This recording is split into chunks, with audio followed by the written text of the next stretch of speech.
السلام عليكم ورحمة الله وبركاته. إن الحمد لله نحمده ونستعينه ونستغفره ونعوذ بالله من شرور أنفسنا ومن سيئات أعمالنا. من يهده الله فلا مضل له ومن يضلل فلا هادي له. أشهد أن لا إله إلا الله وحده لا شريك له وأشهد أن محمدا عبده ورسوله وبعد. Kemarin terakhir tentang surga, neraka, dua-duanya sudah diciptakan.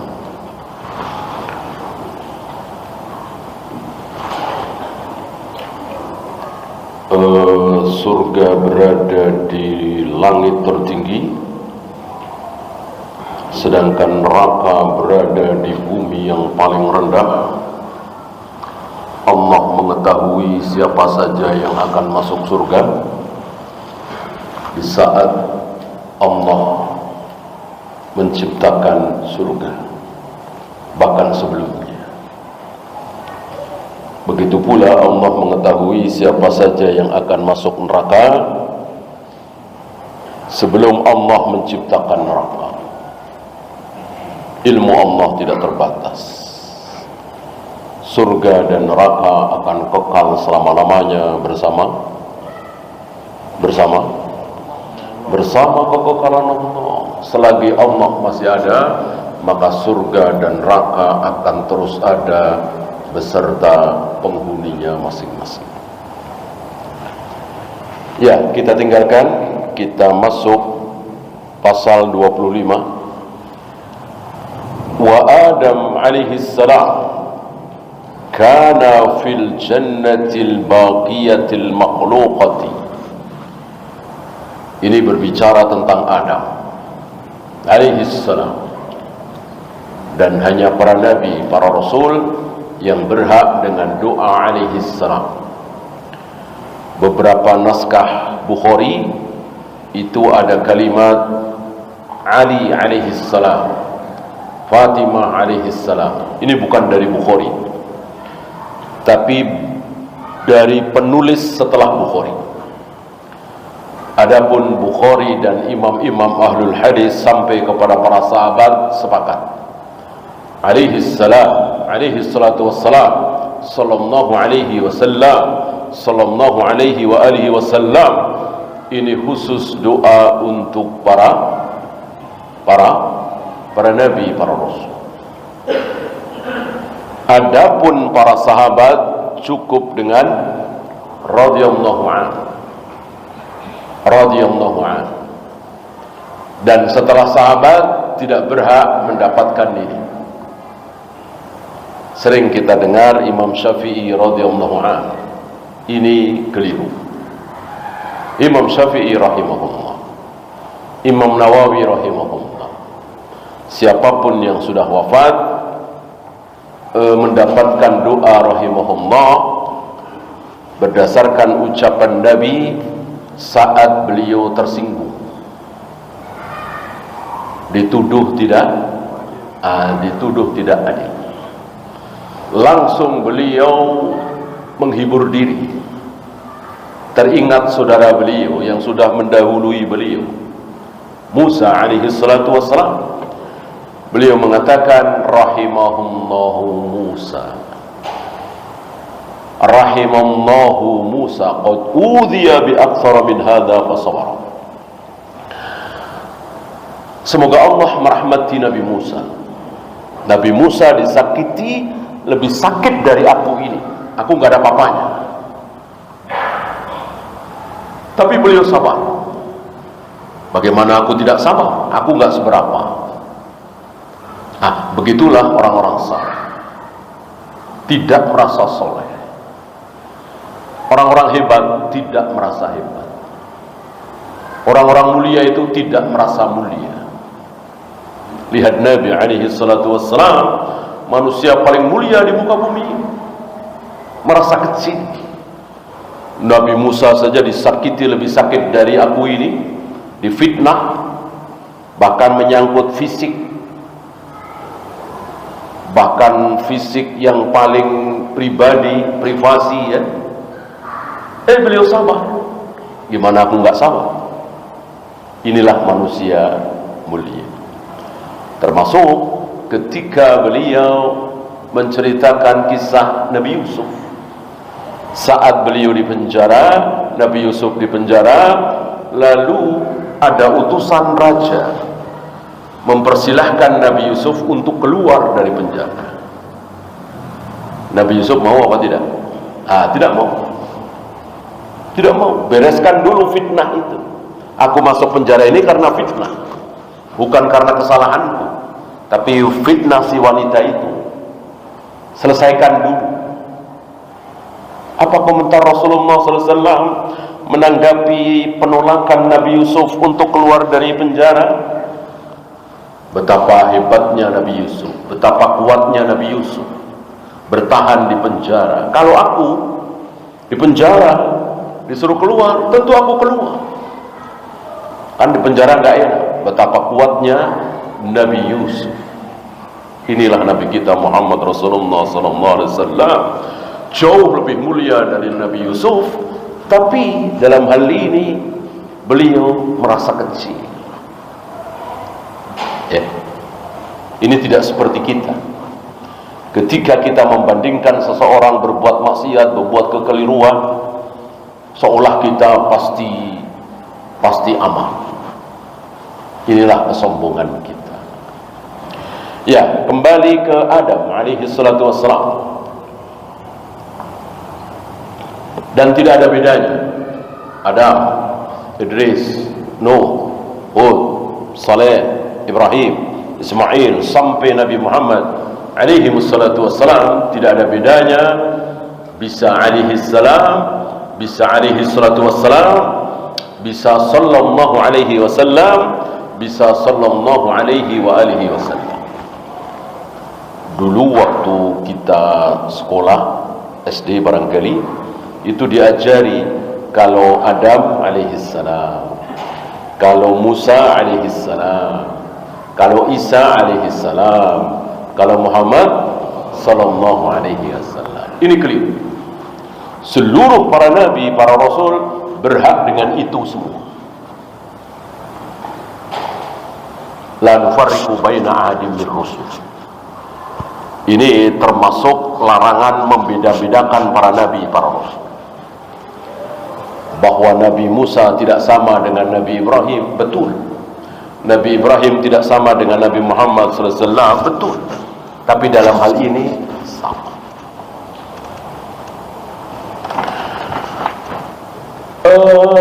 Tidak syak lagi dan sudah menjadi kesepakatan para ulama, bahkan seluruh umat, bahkan termasuk Yahudi dan Nasrani sepakat bahwa Adam adalah manusia pertama, tercipta tanpa ayah, tanpa ibu.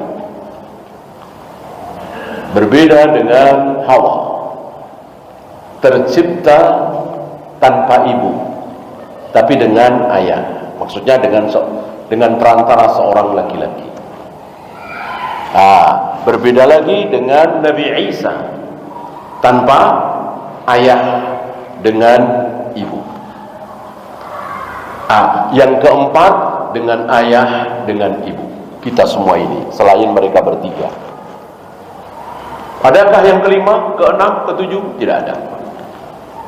Manusia selain tiga manusia tadi adalah dengan ayah, dengan ibu. Pasti ya. Dari sini wajib kita tolak teori apa itu? Ya, jelas itu ya. Sayang sekali masih ada sebagian kaum muslimin, mungkin karena kebodohannya ya, ikut-ikutan. Padahal sesama orang kafir pun menolak teori itu.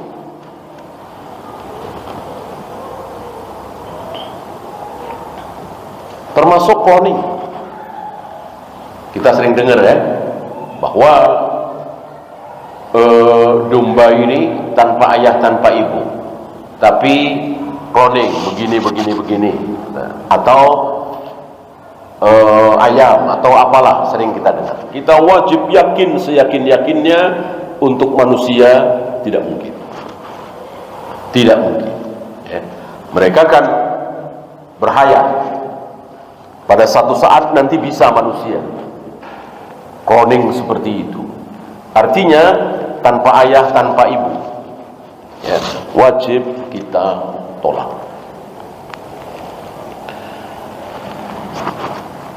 Lalu dengan apa? Kalau Nabi Isa kita tahu tercipta karena Allah tiupkan ruh. Allah tiupkan ruh ke rahim siapa? Maryam. Setelah ditiupkan itu Maryam hamil sebagaimana wanita hamil. Dari kecil membesar dan seterusnya. Yang jelas tanpa ayah. Hawa antum tahu tercipta dari tulang rusuk Adam. Tulang yang paling ujung, yang paling bengkok. Maka sabda Nabi alaihi salatu wassalam, sifat bengkok ini selalu ada pada diri wanita.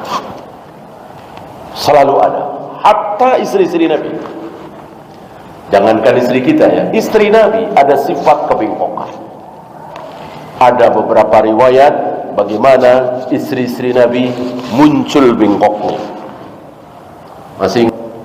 Nah, itu salah satu kebengkokan. Mulia di muka bumi, mendapatkan wahyu dari Allah lewat Jibril.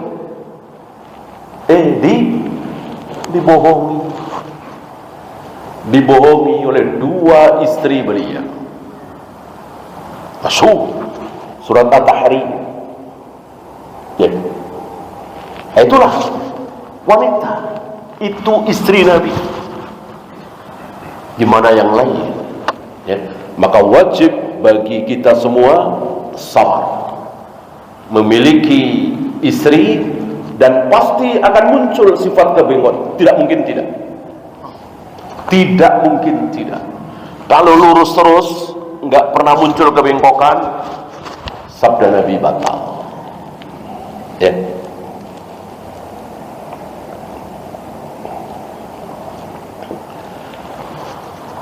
Mereka berkumpul minta tambahan nafkah. Nah, ini termasuk dari sifat kebengkokan mereka. Nabi pernah bangun malam-malam saat berada di giliran Aisyah. Nabi bangun malam-malam, pelan. Maksudnya agar tidak mengganggu Aisyah yang sedang tidur. Maksudnya begitu. Nggak kayak kita ya, pelan karena pengen mancing misalnya, pengen sama teman-temannya ya. Nabi nggak mungkin seperti itu ya, dan Nabi nggak takut sama Aisyah. Nabi pelan-pelan maksudnya supaya tidak mengganggu tidurnya Aisyah. Kebetulan Aisyah belum tidur atau mungkin terbangun ya, muncul kebengkokan. Mau kemana ini gitu. Lah kata sekarang nih, laki gua mau kemana ini gitu kan. Dan muncul kebengkokan itu, muncul kecurigaan. Aisyah lupa bahwa suaminya itu seorang nabi, rasul, belum pernah berdusta, paling mulia di muka bumi ini, paling takut kepada Allah, paling bertakwa. Aisyah dibikin lupa oleh setan tentunya. Akhirnya Nabi kan mengatakan, ada setan pada dirimu ya. Keluarlah Nabi, Aisyah mengikuti. Nabi cepat, Aisyah cepat. Nabi pelan, Aisyah pelan. Ternyata Nabi kemana? Ke kuburan, ke makam baki. Dan didengarkan oleh Aisyah ucapan apa yang keluar dari mulut Nabi di atas kuburan baki. Intinya mengucapkan selamat tinggal. Ini agak aneh ya. Kok selamat tinggal? Mau kemana? Ternyata beliau diberitahu oleh Allah tidak lama lagi akan meninggal. Kok bukannya selamat datang menyusul? Dari sini keluar hukum bahwa ketika si A dan si B dimasukkan dalam satu liang lahat, apakah dengan demikian bertemu, ngobrol? Tentu tidak. Ini gaib. Nggak ada seperti itu, seperti sangkaan sebagian kaum muslimin yang jahil. Ya. Maka begitu Nabi selesai, Aisyah langsung lari takut ketahuan kan, lari langsung tidur. Begitu Nabi pulang, lihat Aisyah apa? Ngos-ngosan, lari kan. Di situ ketahuan. Ini contoh seorang istri Nabi muncul kebengkokan karena memang pendahulunya, yaitu wanita pertama Hawa, tercipta dari tulang rusuk yang paling bengkok, yang paling ujung, dan sifat itu terus, sunnah itu menurun. Maka Nabi mengatakan, kalau bukan Hawa mengkhianati Adam, maksudnya merayu Adam. Tadinya Adam kan sami'na wa ata'na, tidak mau mendekati pohon larangan itu, wala taqrabu hadhihi syajarah. Adam sami'na wa ata'na. Nah, ketika ada Hawa merengek meminta kepada suaminya Adam untuk mendekati pohon itu, baru akhirnya tergoda, akhirnya mendekati, dan akhirnya diusir dari surga. Sabda Nabi, kalau bukan karena Hawa mengkhianati Adam, merayu Adam sehingga berbuat dosa, maka tidak ada wanita yang akan menggoda suaminya untuk berbuat maksiat. Sunnahnya seperti ini, sunnatullah tentunya. Adapun Adam diciptakan langsung oleh kedua tangan Allah, oleh kedua tangan Allah. Ma mana'aka an tasjuda lima khalaqtu biyadayya. Ketika iblis tidak mau memuliakan sujud kepada Adam, Allah bertanya kepada iblis, apa yang menghalangi engkau untuk sujud kepada Adam, padahal Adam telah aku ciptakan langsung dengan kedua tangan. Salah satu keyakinan besar Ahlus Sunnah wal Jamaah meyakini bahwa Adam betul-betul diciptakan oleh Allah dengan kedua tangannya, bukan kiasan, tidak ditakwil, tidak ditafsir, betul-betul diciptakan oleh kedua tangan Allah. Adapun caranya, prosesnya, tentu tidak ada yang tahu. Cukup kita imani apa adanya, bahwa Adam betul-betul diciptakan oleh Allah dengan kedua tangannya. Dari apa? Dari tanah. Tanah yang baik ada, tanah yang buruk ada. Semua jenis tanah yang ada di muka bumi ini dikumpulkan, dipakai oleh Allah untuk menciptakan Adam. Oleh karena itu anak keturunan Adam macam-macam. Ada yang baik, ada yang buruk, ada yang pertengahan, ada yang begini, ada yang begitu. Ada yang sebaik Rasulullah Muhammad SAW, para nabi, para rasul. Ada yang seburuk Fir'aun, Abu Jahal, Abu Lahab, Namrud, Qarun. Karena memang Adam tercipta dari tanah yang bermacam-macam.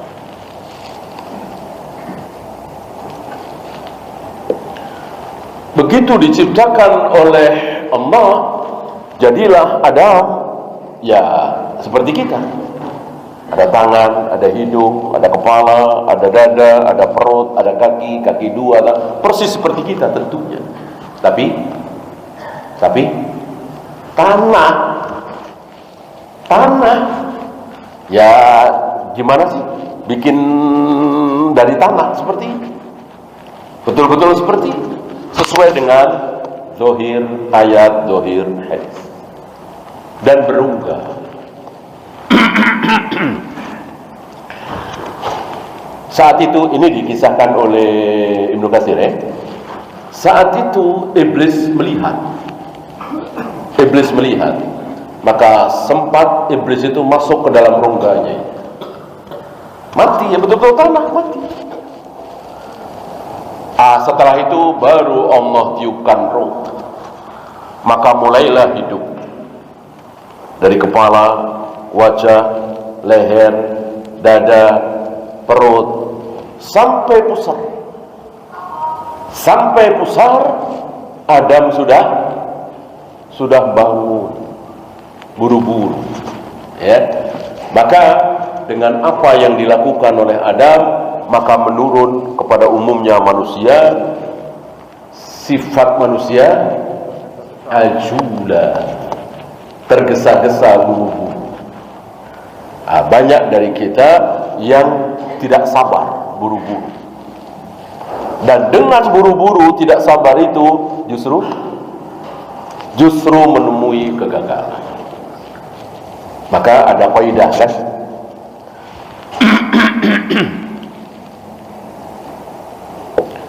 Man istajala bisai'in qabla awanihi uqiba bihurmanihi. Ini kaidah. Barang siapa yang buru-buru, tidak sabar, ingin mendapatkan sesuatu sebelum waktunya, maka Allah akan hukum. Apa hukumannya? Gagal. Tidak akan mendapatkan apa yang dia inginkan secara buru-buru. Dan ini ada contohnya. Contoh secara hukum fikih, hukum syar'i. Ambil contoh misalnya seseorang berwasiat. Misalnya saya berwasiat ya, kalau saya meninggal tolong si fulan kasih dari harta saya 100 juta misalnya. Saya orang kaya misalnya. Dan ini boleh dengan syarat si fulan itu bukan ahli waris saya. Kalau si fulan ahli waris saya kan tidak boleh. La wasiyata li warisin. Tidak boleh memberikan wasiat kepada ahli waris. Yang kedua, total harta saya harus minimal 300 juta. Karena wasiat tidak boleh lebih dari sepertiga. Wasiat tahu ya. Nah, tentu si fulan ini senang. Nunggu-nunggu ya. Karena kalau saya mati, dia dapat 100 juta. Ya. Nunggu, saya nggak mati-mati. Ya kan? Dia nggak sabar, dia bunuh saya misalnya, ketahuan, maka batal, maka termasuk pembunuh. Istri kan ahli waris dari suami, tapi istri ini membunuh suaminya, nggak dapat. Atau sebaliknya, suami membunuh istri, istrinya kaya raya, suami nggak dapat waris. Anak membunuh ayahnya dan seterusnya ya.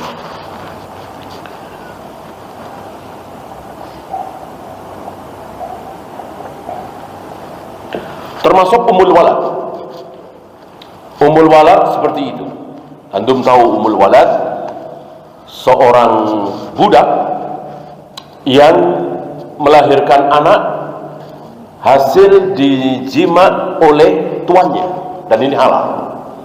Nah, umul walad ini otomatis merdeka kalau tuannya meninggal.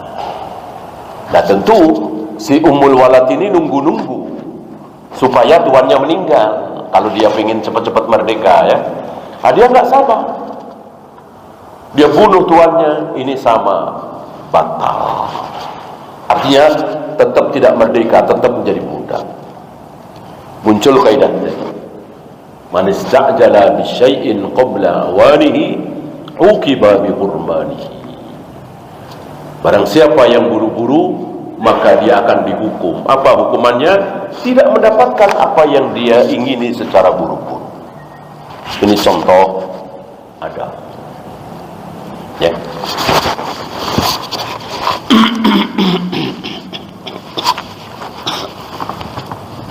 Kana fil jannatil baqiyatil makhluqati langsung surga.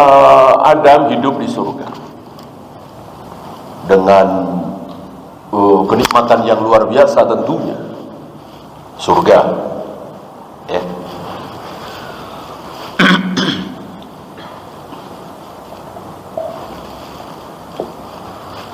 Tanpa bekerja, tanpa berusaha, Allah sediakan makanan yang enak, minuman yang lezat, senang-senang, ya namanya surga, ya.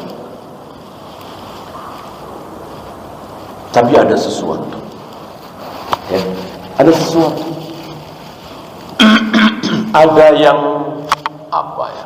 Ada yang kurang. Tentu Allah Maha tahu. Maka diciptakanlah Hawa dari diri Adam sendiri, yaitu tulang rusuk tadi. Begitu ini diriwayatkan ketika tertidur begitu ya.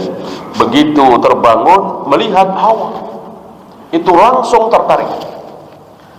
Padahal selama ini melihat yang indah-indah, yang bagus-bagus, ya tidak tertarik sebagaimana Adam tertarik dengan Hawa, karena sejenis. Ya. Dan terjadilah apa yang terjadi. Dan ini semua kehendak Allah. Oleh karena itu ada riwayat ihtaja Adam wa Musa. Ada perdebatan antara Adam dan Musa. Debat. Ada kisah menarik ketika Abu Muawiyah ad-Dharir, seorang ulama yang dharir, yang buta, itu menyampaikan hadis ini di hadapan Umar bin Abdul Aziz. Hadis ini kan ada Bukhari, ya. Waktu itu tentu belum ada Bukhari, di zaman Umar bin Abdul Aziz.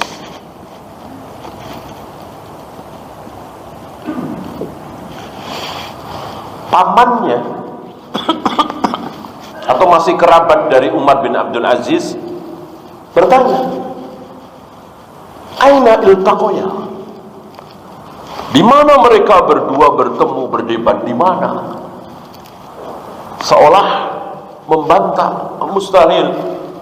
Adam sudah meninggal, Musa belum lahir. Debat di mana? Langsung marah Umar bin Abdul Aziz. Ya. Marah Umar bin Abdul Aziz dengan mengatakan, halal bagiku membunuh engkau. Dia menyampaikan sabda Nabi, engkau tanya aina iltaqoya. Emang Rasulullah bodoh? Emang Rasulullah salah? Ya. Tentu kita harus berpikir sendiri. Tentu bukan di dunia. Tentu bukan di dunia. Setelah mati tentunya. Kalau di dunia, ya jelas. Adam meninggal, Musa belum lahir. Ya. Nah, isi dari perdebatan itu adalah Nabi Musa bertanya, mendebat, seandainya engkau tidak mendekati pohon larangan itu, maka kita semua akan lahir di surga. Dan gak ada masalah, kan? Lahir di surga, nikmat lezat di surga. Gara-gara engkau mendekati pohon larangan itu, maka engkau diusir dan kita semua lahir di bumi. Ada yang beriman, ada yang kafir, ada yang taat, ada yang maksiat, ada yang sunnah, ada yang bid'ah, ada yang masuk surga, ada yang masuk neraka. Akhirnya, seandainya engkau tidak mendekati pohon larangan itu, ya sudah, semuanya surga semua, taat semua tentunya. Dijawab oleh Adam dengan kalimat bahwa apa yang aku lakukan adalah ciptaan Allah.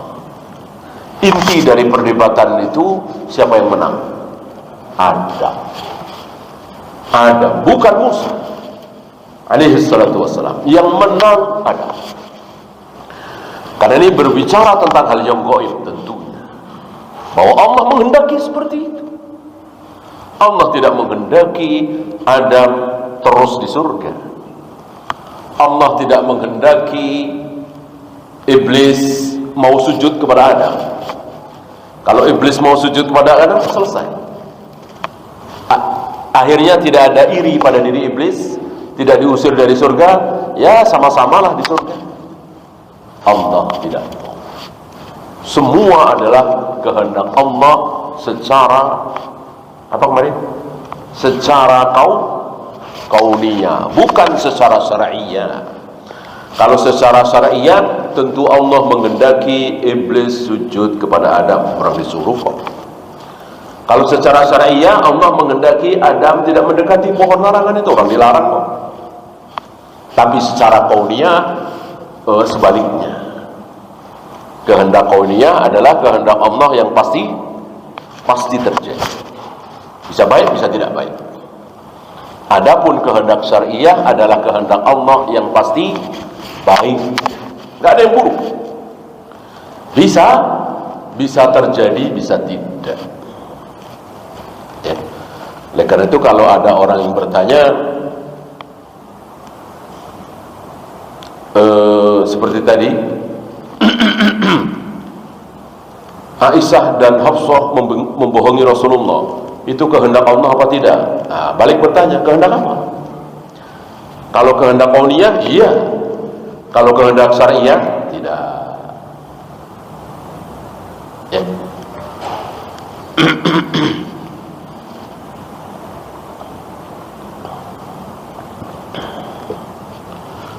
Fir'aun tidak mau beriman kepada Nabi Musa. Apakah ini kehendak Allah? Nah, tanya lagi, kehendak apa? Kalau kehendak kauniyah, iya, kan pasti sudah terjadi. Kalau kehendak syar'iyyah, tidak. Dan begitu seterusnya, paham ya?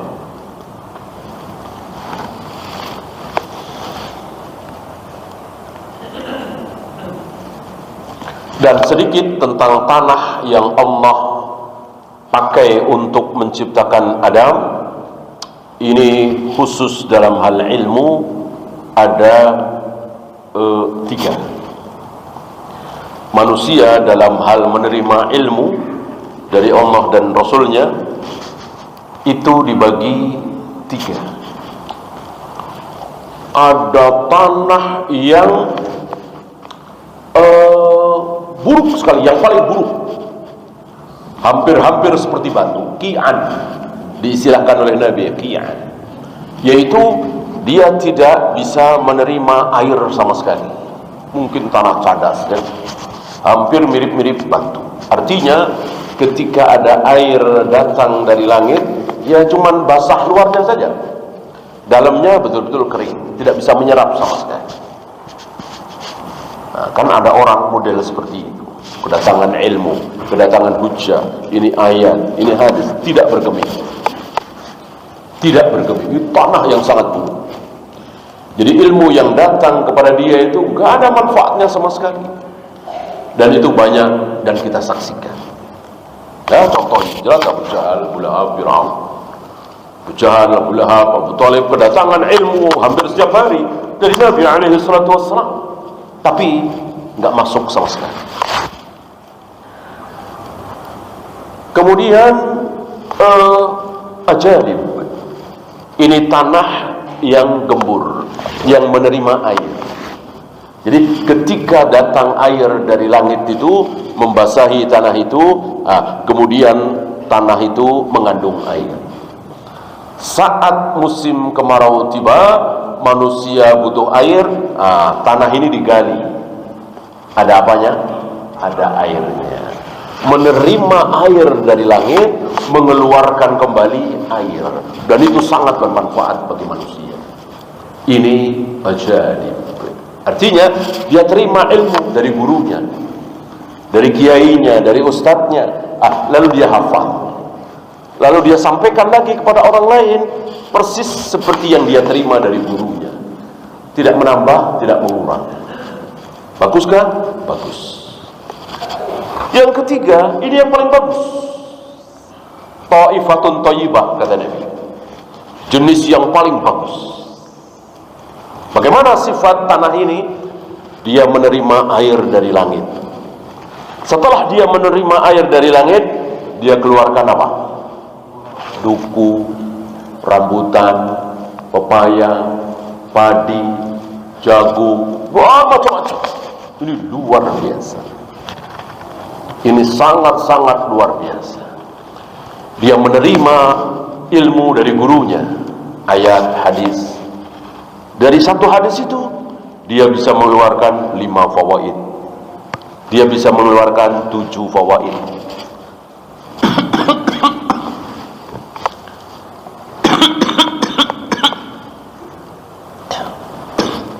Ada manusia jenis seperti itu.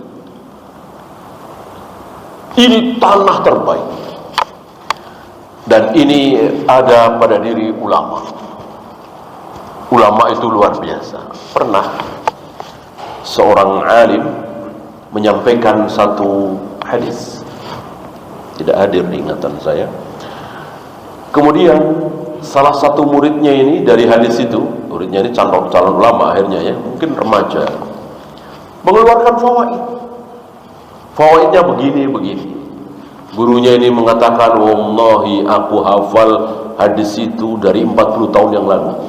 Aku menerima hadis itu dari 40 tahun yang lalu sampai sekarang hafal. Tapi aku baru dengar ada fawaid seperti itu. Ini luar biasa. Luar biasa. Ya, banyak sekali ulama yang mengeluarkan fawaid yang kadang-kadang membuat kita tercengang, geleng-geleng kepala. Oh, begitu. Ya.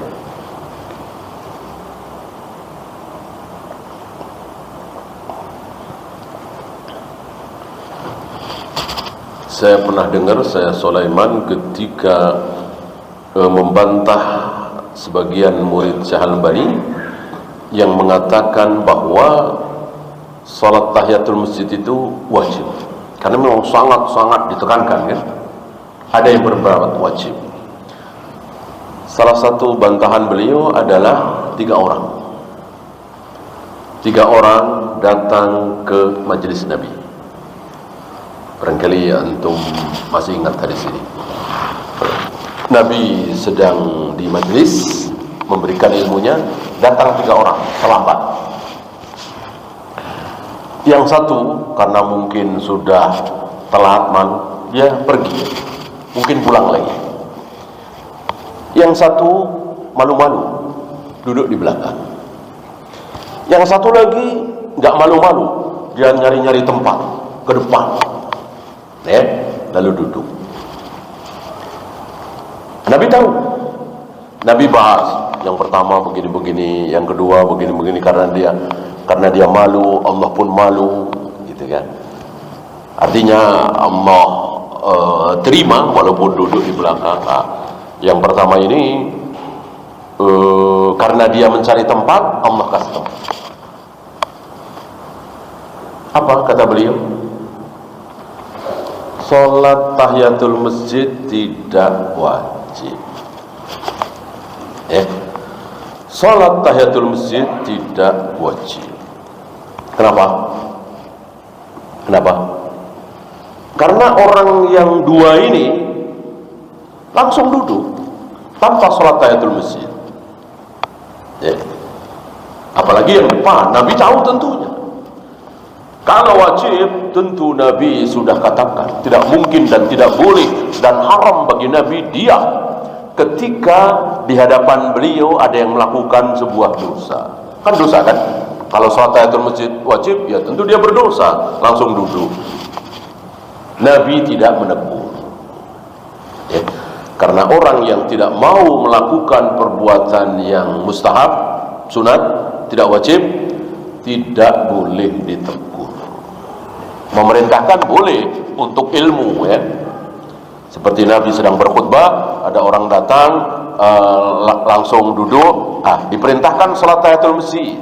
Sepertinya hadis inilah yang mendorong beberapa murid Syekh Al-Albani mengatakan salat tahiyatul masjid wajib. Sampai mengalahkan dengerin khutbah, kan gitu. Kan denger khutbah kan wajib. Ya namanya salat tentu konsentrasi ke bacaan salat, tidak sambil mendengarkan khutbah, kan gitu. Barangkali karena hadis itulah beberapa imam meyakini, berpendapat bahwa salat tahiyatul masjid wajib. Dibantah oleh Syekh Sulaiman seperti tadi. Bagaimana perintah Nabi kepada orang yang langsung duduk situ? Ya ilmu, memberikan ilmu, bukan perintah wajib. Ya. Ini contoh bagaimana tanah itu luar biasa, macam-macam. Dan itu semua ada pada diri Adam. Ya. Fa ukhrija minha. Kemudian Adam dan Hawa diusir, dikeluarkan dari surga.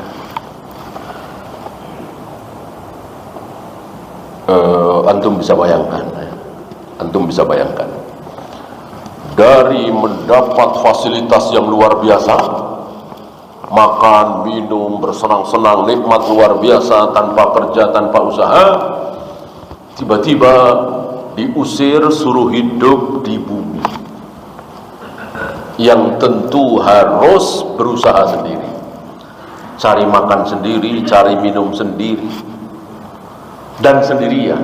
Kan diriwayatkan Adam dan Hawa tidak berkumpul, diturunkannya tidak di satu tempat tapi jauh, maka sendiri-sendiri, dan tidak bisa berhubungan, tentunya tidak bisa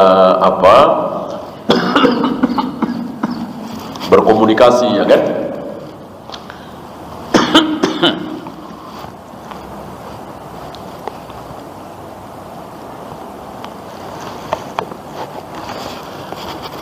Dan ini dipakai sebagai sebuah kesimpulan dalil bahwa maksiat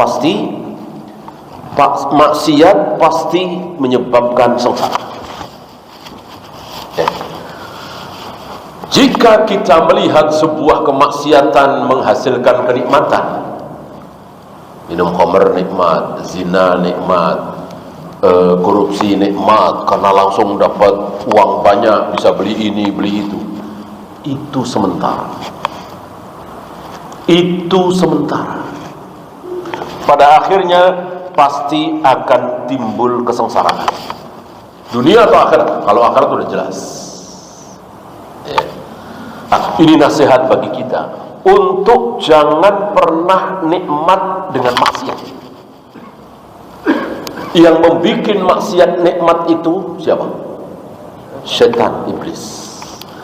Seandainya tidak ada setan, tidak ada iblis, khamr tidak nikmat, rokok tidak nikmat, musik tidak nikmat, zina tidak nikmat.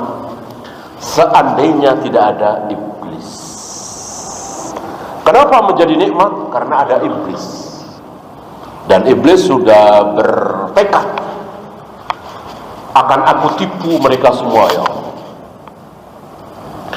Akan aku goda mereka semua.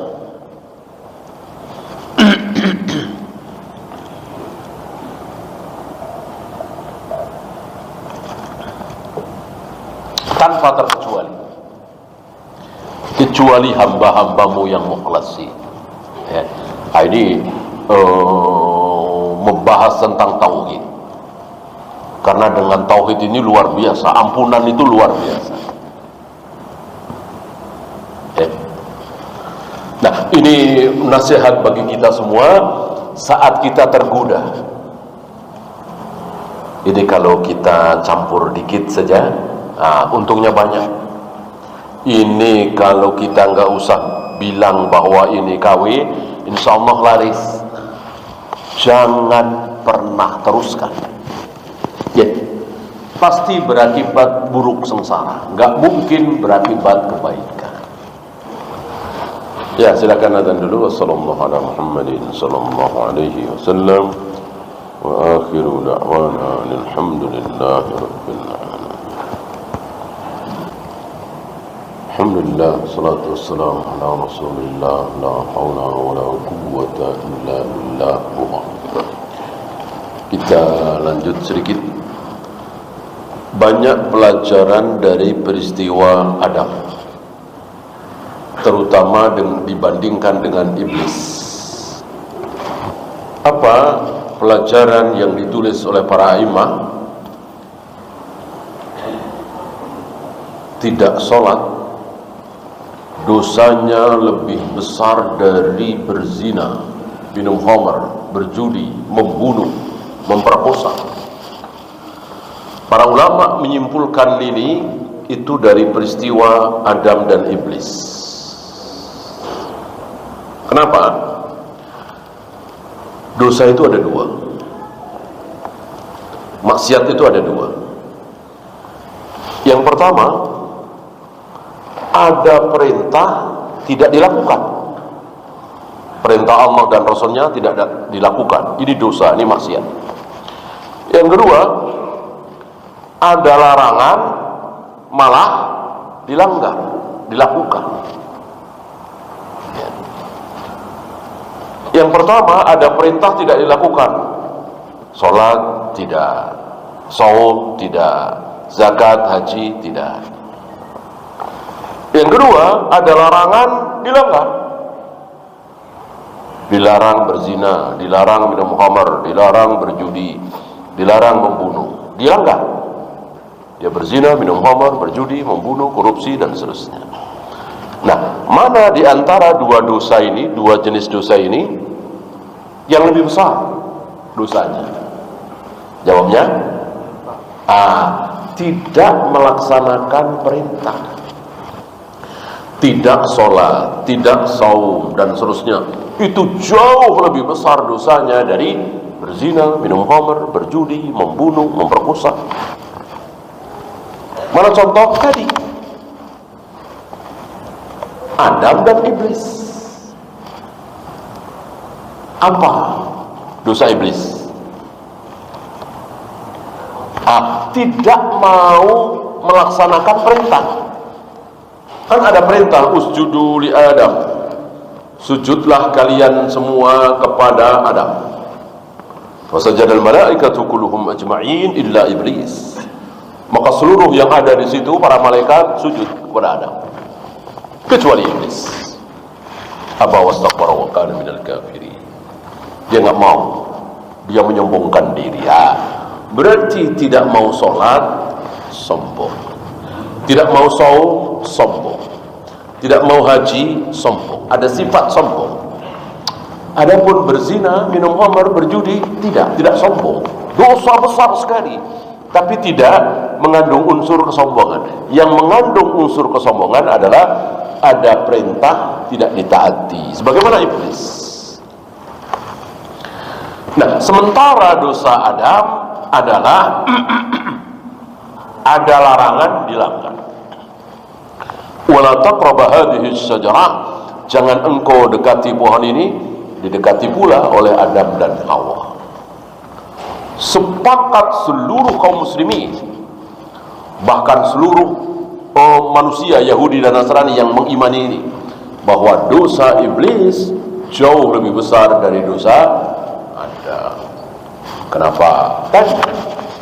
Karena Iblis mengandung unsur kesombongan, maka dikatakan aba wastakbara, istikbar, sombong, membesarkan diri.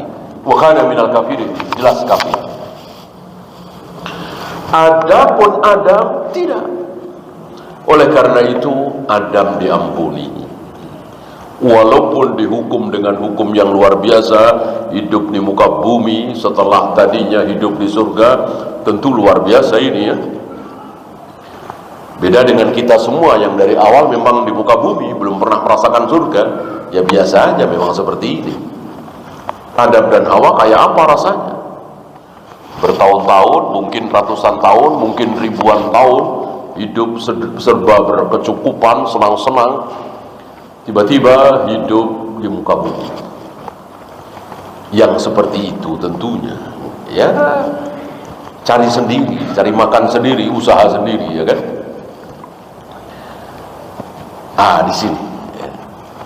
Di sini sebagian kaum muslimin tertipu. Sebagian kaum muslimin melihat ada orang berzina, ada orang memperkosa, apalagi korupsi, dicibir habis-habisan, seolah itu rendah sekali. Tapi melihat ada orang nggak sholat, biasa. Padahal justru tidak sholat ini jauh lebih besar dosa dibanding maksiat-maksiat tadi. Karena memang perintah terbesar adalah sholat setelah tauhid tentunya. Kalau tauhid kan bukan amal tapi keyakinan. Kalau sholat ya amal, ada ruku, ada sujud, ada i'tidal, ada at-tahiyat, gitu. Amal jawari, ini yang terbesar. Gak ada yang lebih besar dari sholat. Maka tidak ada dosa yang lebih besar dari tarikus sholat, meninggalkan sholat. Bahkan para imam termasuk Syekh bin Baz, Syekh Utsaimin, Imam Ahmad dan lain-lain meyakini bahwa hukuman yang paling tepat untuk orang yang tidak sholat adalah hukuman mati. Hukuman mati. Ketika tegak penguasa yang syar'i, maka mereka menghukum mati orang-orang yang tidak mau sholat. Artinya ketika disuruh sholat nggak mau. Bahkan Nabi bukan tidak sholat ya, tidak sholat berjamaah. Mau diapakan oleh Nabi? Mau dibakar. Wa uharriqu alaihim buyutahum. Akan aku bakar rumah-rumah mereka. Tidak sholat berjamaah, bukan tidak sholat. Jangan main-main dengan sholat. Dan ini adalah dalil. Ini adalah wahyu. Sedangkan ra'yu tadi, ya. Lihat saudara kita, apalagi orang awam, ya biasa. Dari jam 11 sampai jam 5 sore di situ, nggak beranjak untuk sholat duhur. Masjid nggak terlalu jauh, bisa jalan kaki. Saudara-saudara kita ya biasa aja. Tapi kalau berzina atau memperkosa, apalagi mencuri, apalagi korupsi, habis. Ya. Padahal itu tidak seberapa dibanding dengan dosa tidak sholat. Dengan demikian wajib kita pakai dalil untuk mengatakan ini besar, ini kecil, ini sedang. Wajib pakai dalil, jangan pakai ra'yu. Kalau pakai ra'yu, apa salahnya sih? Cuman bikin bubur putih, bubur merah, ada apa itu, jajan pasar, taruh di pojokan, ya. Supaya apa? Ya, supaya selamat, supaya acara kita lancar. Ini sepertinya hal sepele. Ini sangat-sangat disukai oleh iblis. Ini sangat-sangat dibenci oleh Allah. Lebih dari berzina, minum khamr, berjudi. Meyakini bahwa sesaji-sesaji seperti itu bisa mendatangkan keselamatan, kelancaran, tidak hujan. Ini sangat-sangat dibenci oleh Allah. Ini syirik. Apa sifat syirik itu apa? Meyakini yang bukan asbab sebagai asbab.